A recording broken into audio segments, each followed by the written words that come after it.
ನಮ್ಮ ಸಲೋಮಿ ಓದ್ತಾಳೆ. ತೆಗೆದಿರಲ್ಲ. ಯೆಶಾಯನ ಗ್ರಂಥ ಮಧ್ಯಭಾಗದಲ್ಲಿ ಇರ್ತದೆ. ಕೀರ್ತನೆಗಳಾದ ನಂತರ ಯೆಶಾಯನ ಗ್ರಂಥ 61ನೆಯ ಅಧ್ಯಾಯ 8ರಿಂದ 11 ವಚನಗಳು. ಕೇವಲ 4 ವಚನಗಳನ್ನು ನೀವು ಚಿತ್ತವಿಟ್ಟು ಕೇಳಿದೆಯಾದರೆ ಭಾಳ ಸಂತೋಷ. ಯೆಶಾಯನ ಪ್ರವಾದನೆ ಗ್ರಂಥ 61ನೇ ಸಂಧಿ 8ರಿಂದ 11ರವರೆಗೆ. ಯೆಹೋವನೆಂಬ ನಾನು ನ್ಯಾಯವನ್ನು ಪ್ರೀತಿಸುತ್ತೇನೆ, ಕೊಳೆಯನ್ನು ಅನ್ಯಾಯವನ್ನು ದ್ವೇಷಿಸುತ್ತೇನೆ. ಸತ್ಯಸಂಗತೆಯನ್ನು ಅನುಸರಿಸಿ ಇವರ ನಷ್ಟಕ್ಕೆ ಪ್ರತಿಫಲವನ್ನು ಕೊಟ್ಟು ಇವರೊಂದಿಗೆ ನಿತ್ಯವಾದ ಒಡಂಬಡಿಕೆಯನ್ನು ಮಾಡಿಕೊಳ್ಳುವೆನು.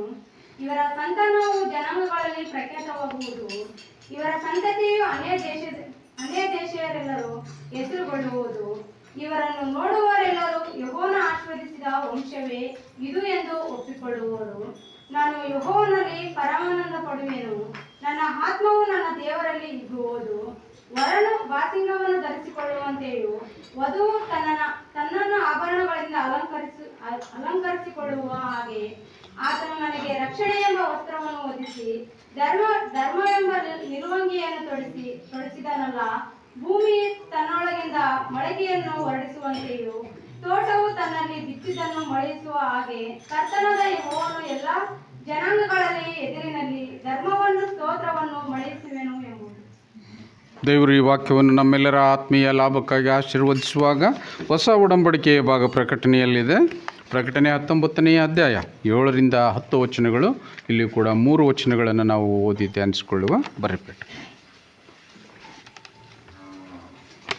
ಪ್ರಕಟಣೆಗಳು 19ನೇ ಸಂಧಿ ವಚನ 7ರಿಂದ 10ರವರೆಗೆ. ಬೋಬೆಲ್ ಪಟ್ಟಣವು ಬಿದ್ದದಕ್ಕೆ ಪರಲೋಕದಲ್ಲಿ ಉಂಟಾದ ಹರ್ಷವನ್ನು ಕುರಿತದ್ದು.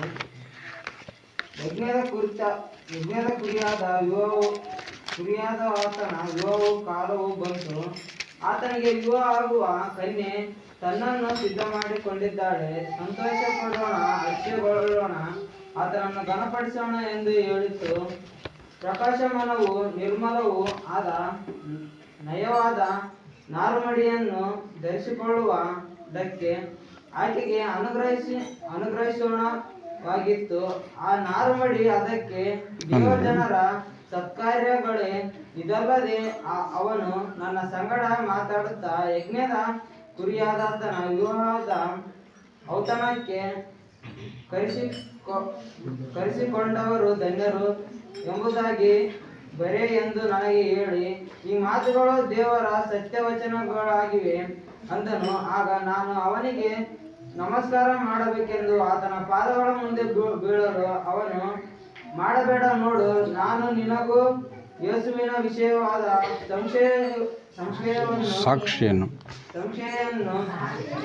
ಸಾಕ್ಷಿಯನ್ನು ಹೇಳಿರುವ ನಿನ್ನ ಸಹೋದರಿಯರಿಗೂ ಜೊತೆಯ ದಾಸನಾಗಿದ್ದೇನೆ.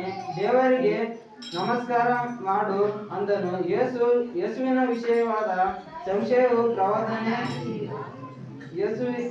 ವಿಷಯವಾದ ಸಾಕ್ಷಿಯು ಪ್ರವಾದನೆ ಆತ್ಮವೇ ಅಂದನು ಎಂಬುದು.